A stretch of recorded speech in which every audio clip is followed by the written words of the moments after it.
오늘 아침 전 세계 이목이 트럼프 대통령에게 집중됐죠. 트럼프 대통령의 이란 전쟁 이후 첫 대국민 연설에서 종전에 대한 언급은 결국 나오지 않았습니다. 네, 앞으로 2, 3주 동안 이란을 강하게 타격할 것이라며 이란을 석기 시대로 되돌려 놓겠다고 경고했습니다. 워싱턴에서 홍상희 특파원입니다.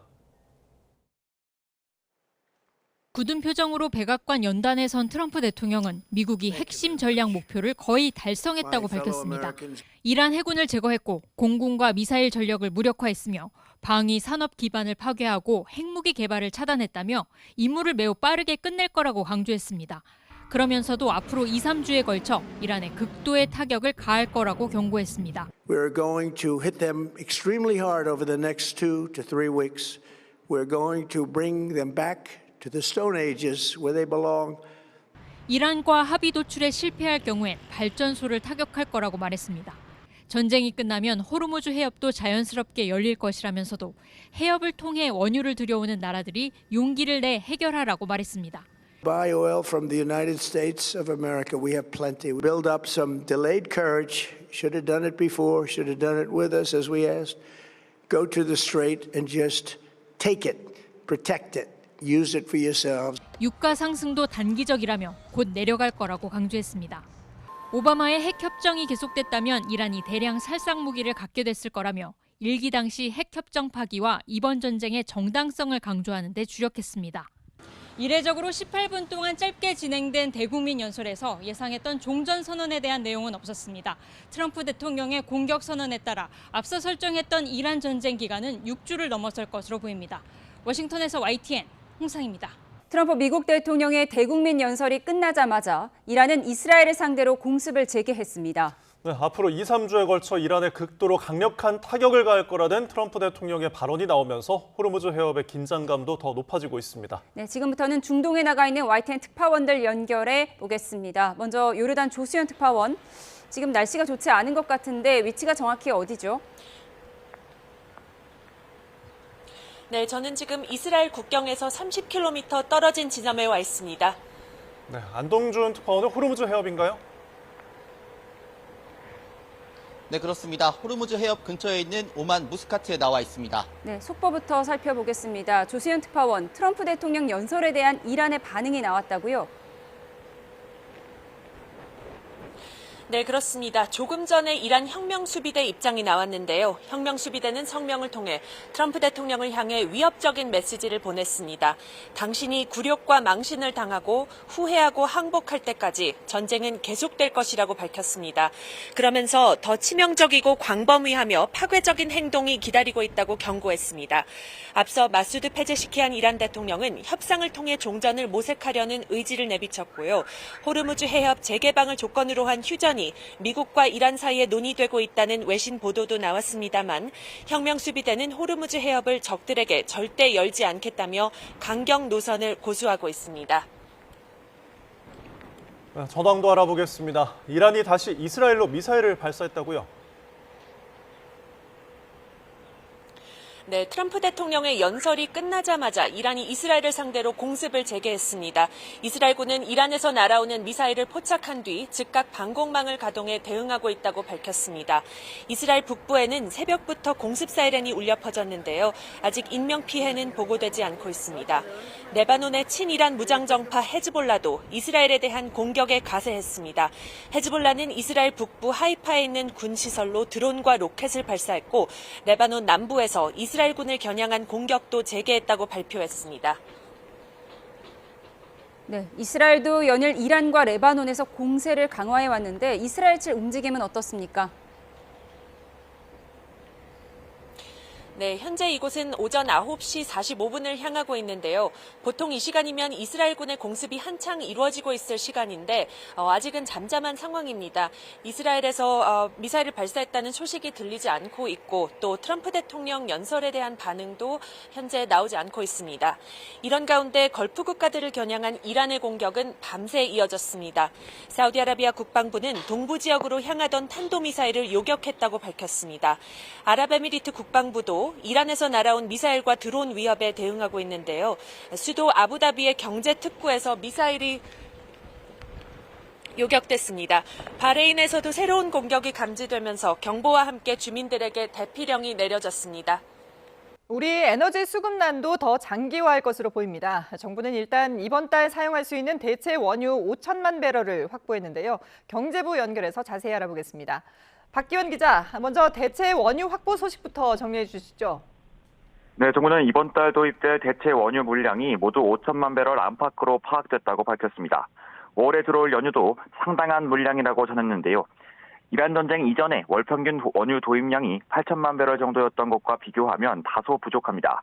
하지만 정부는 현재 시행되고 있는 정책이나 석유화학 공장의 가동률을 고려하면 충분하다는 설명입니다. 정부는 여기에 추가 대체 원유 확보를 위한 총력전도 펴고 있습니다. 해외 현지 상무관을 통해서 사우디아라비아와 카자흐스탄 등의 대체 원유 물량을 그리스와 알제리 등에 있는 나프타 물량을 확보할 수 있는지 논의하고 있다고 전했습니다. 앞서 아랍에미리트에서 확보한 대체 원유 2,400만 배럴도 순조롭게 도입되고 있습니다. 네, 하지만 트럼프 대통령이 이란에 대한 강한 공격을 예고하면서 사태가 장기화할 가능성이 큰데요. 이에 대한 언급도 있었다고요. 네, 이란 전쟁이 더 길어진다면 당장 원유 수급난이 더 장기화할 가능성도 큽니다. 이 때문에 3단계로 격상된 자원 안보 위기 경보를 더 높일 수도 있을 것으로 보이는데요. 양기욱 산업부 산업자원안보실장은 일단 사태를 더 지켜보겠다는 입장입니다. 심각 단계에 대해서는 현재 예단하기는 어렵지만 이미 호르무즈 해협이 봉쇄된 상태로 원유가 못 들어오는 상황인데 여기서 더 악화한다는 것은 호르무즈만 놓고 보면 가능성이 높지 않다고 설명했습니다. 정부는 여기에 당장 이란 전쟁이 끝나더라도 비틀어진 공급망이 회복되는 데까지는 한 달 이상이 더 걸릴 것으로 예상하고 있습니다. 지금까지 YTN 박견입니다. 이재명 대통령이 중동발 위기에 대응하기 위해 편성한 26조 2천억 원 규모의 추가 경정 예산안과 관련해 국회에서 시정연설을 했습니다. 경제회생의 골든타임을 놓치지 않겠다는 각오로 추경안을 마련했다며 이번 위기는 소나기가 아닌 거대한 폭풍우라고 진단했습니다. 취재기자 연결합니다. 정인용 기자, 이 대통령이 먼저 추경안을 마련한 배경부터 설명했죠? 네, 이재명 대통령은 오늘 오후 2시가 조금 넘은 시각 국회에서 이른바 전쟁 추경안 시정연설에 나섰습니다. 먼저 중동 전쟁이 초래한 중차대한 위기 앞에 우리 국민의 삶과 경제를 지켜야 한다는 절박한 심정으로 이 자리에 섰다고 운을 뗐습니다. 석유 공급 차질로 가격이 급등했고 나프타 등 원재료 부족은 광범위한 민생 현장을 위협하고 있다고 진단했습니다. 이에 정부는 29년 만의 석유 최고 가격제 도입과 핵심 품목 수급 관리 강화, 피해 기업 정책금융 지원 등 대책을 펴고 있다고 설명했습니다. 또 UAE와의 협력을 통한 원유 2,400만 배럴 도입을 포함해 대체 공급선 다변화 노력을 기울이고 있다고 덧붙였습니다. 이 대통령은 과거 위기 사례를 돌이켜보면 외부 충격에 대응이 늦어질수록 경제와 국민이 입은 피해는 기하급수적으로 커졌다고 짚었습니다. 그러면서 국민이 낸 세금을 국민이 필요로 하는 곳에 적기에 사용하는 건 정부의 마땅한 책무라고 강조했습니다. 위기일수록 사회적 약자를 더 보호해야 한다는 원칙과 경제회생의 골든타임을 놓치지 않겠다는 각오로 26조 2천억 원 규모의 추경안을 마련했다고 말했습니다. 네, 이 대통령이 강조한 구체적인 추경안 내용도 정리해 주시죠. 네, 이 대통령은 우선 고유가 부담 완화 3대 패키지에 10조 원 이상을 투자해 국민 고통을 덜겠다고 말했습니다. 소득 하위 70% 국민 약 3,600만 명을 대상으로 소득 수준과 지역 우대 원칙에 따라 1인당 기본 10만 원에서 최대 60만 원까지 고유가 피해 지원금을 지역화폐로 지원하겠다고 강조했습니다. 또 현재 시행 중인 석유 최고 가격제의 원활한 운영에 필요한 재원과 환율과 유류비 변동 대응을 위해 5조 원을 반영했다고 덧붙였습니다. 이 대통령은 다음으로 취약계층을 두텁게 보호하기 위해 그냥드림센터 확대와 소상공인 정책자금 등 2조 8천억 원 규모의 민생안정대책을 마련했다고 언급했습니다. 이 대통령은 현재 위기는 잠깐 내리고 그치는 소나기가 아니라 언제까지 지속할지 모르는 거대한 폭풍우와 같고 저를 포함한 공직자부터 비상한 각오로 나서겠다며 담합 등 부당 이익을 취하는 행위는 무관용 원칙으로 대응하겠다고 공언했습니다. 그러면서 위기 극복의 성패는 속도에 달려 있다며 이번 예산안이 신속히 통과될 수 있도록 여야에도 초당적인 협력을 부탁했습니다. 지금까지 청와대 춘추관에서 전해드렸습니다. 대통령의 취임 후 세 번째 시정연설을 두고 여야 표정은 엇갈렸습니다. 박수를 치며 대통령을 연호한 민주당과 달리 국민의힘은 비교적 차분한 분위기로 본회의장을 지켰습니다. 국회로 가보겠습니다. 박정현 기자. 네, 국회입니다. 네, 본회의장이 냉탕과 온탕을 오갔는데 현장 어땠습니까? 네, 이 대통령이 시정연설차 국회를 찾은 건 지난해 11월 이후 5달 만이자 취임 뒤 3번째입니다. 이 대통령은 본청 문 앞까지 마중 나온 우원식 국회의장 환영을 받으며 낮 1시 반쯤 국회로 들어왔습니다. 시정연설 전 국회의장실에서 먼저 여야 당대표들과 사전 환담도 진행했는데요. 이 대통령은 국민의힘 장동혁 대표와 악수하며 언제 한번 봅시다 인사했고 이후 넥타이 색깔을 놓고 미묘한 신경전도 벌였습니다. 이 대통령이 장 대표는 왜 빨간색 넥타이를 안 매셨냐고 물었고 장 대표는 사전 환담을 모르고 아무 생각 없이 멋부리느라 색깔을 고려 못했다고 답했습니다.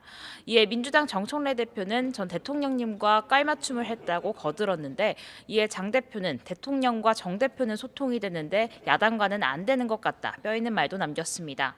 이 대통령은 제가 어제는 빨간색 계통을 맸다고 웃으면서 초당적 협력을 당부했습니다. 지난해 11월 새해 예산안 시정연설 당시 특검 수사에 반발하며 본회의장에 들어가지 않았던 국민의힘은 이번엔 참석했습니다. 이 대통령은 시정연설에서 함께 한마음 여야가 손잡고 이런 단어들을 잇따라 쓰면서 협치를 강조했습니다. 중동전쟁이 장기화될 위협 속에 위기를 28차례나 언급하면서 26조 2천억 원 규모 추경안에 신속한 협조를 당부한 건데요. 연설 내내 민주당 의석에선 9차례 박수가 터져 나왔지만 국민의힘은 무표정으로 경청했고 중간중간 회의장을 빠져나오는 의원들도 눈에 띄었습니다. 박수와 연호 속 연설을 마친 이 대통령은 본회의장에서 한참 의원들과 여운도 즐겼습니다. 국민의힘 의석을 먼저 찾아가 악수했고 민주당에선 특히 지방선거 출마자들을 중심으로 이 대통령과 셀카 경쟁도 치열했습니다. 연설 내용을 놓고 반응도 엇갈렸습니다. 민주당은 위기압 결단으로 응답한 연설이라고 호평했습니다.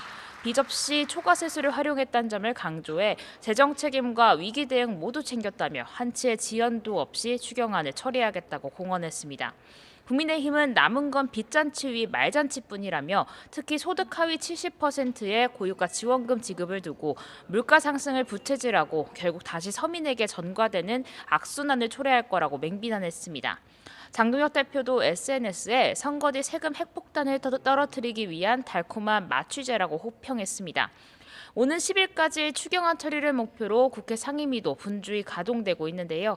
시정연설을 시작으로 내일부터는 추경안 국회 심사도 본궤도에 오를 예정입니다. 지금까지 국회에서 전해드렸습니다.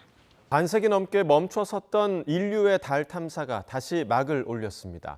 우주비행사 4명을 태운 미 항공우주국 나사의 아르테미스 2호가 성공적으로 발사돼 달을 향해 가고 있습니다. 고한석 기자가 보도합니다. Booster ignition and liftoff. The crew of Artemis II now bound for the moon. Humanity's next great voyage begins. 높이 98m 거대한 로켓에서 수증기와 화염이 뿜어져 나옵니다. 미 항공우주국 나사가 개발한 인류 역사상 가장 강력한 운반 로켓 SLS가 유인 우주선 오리온을 싣고 날아오릅니다. 1972년 아폴로 17호 이후 54년 만에 인류를 태운 우주선이 다시 달로 향하는 역사적인 순간입니다. 이번 비행에는 사령관 리드 와이즈먼을 포함해 달로 향한 최초의 여성 크리스티나 코크 등 4명이 탑승했습니다. 오리온은 먼저 지구 궤도를 돌며 기체 성능을 점검한 뒤 달의 중력을 이용해 달로 다가갑니다. 달에 착륙하지는 않지만 지금까지 지구에서는 결코 볼 수 없었던 달의 뒷면을 눈으로 직접 관찰합니다. 특히 지구에서 37만 킬로미터 정도 떨어진 심우주까지 진입하며 인류 역사상 지구에서 가장 멀리 나갑니다. 이 과정에서 우주선의 생명 유지 장치와 통신 시스템이 견딜 수 있는지 검증하는 것이 핵심 임무 가운데 하나입니다. It will be traveling further than any manned rocket has ever flown and will very substantially pass the moon, go around it and come back home from a distance that has never been done before. It's amazing. 이번 임무에 성공하면 인류는 내후년 아르테미스 3호를 타고 달 남극에 발을 내딛습니다. 달의 상주 기지를 건설하고 자원을 채굴하는 루나노믹스, 달 경제 시대가 현실로 다가오는 겁니다. 아르테미스 이후의 여정은 열흘, 비행 거리는 110만 킬로미터. 계획대로라면 오는 10일쯤 미국 샌디에이고 인근 태평양으로 귀환합니다. YTN 원석입니다.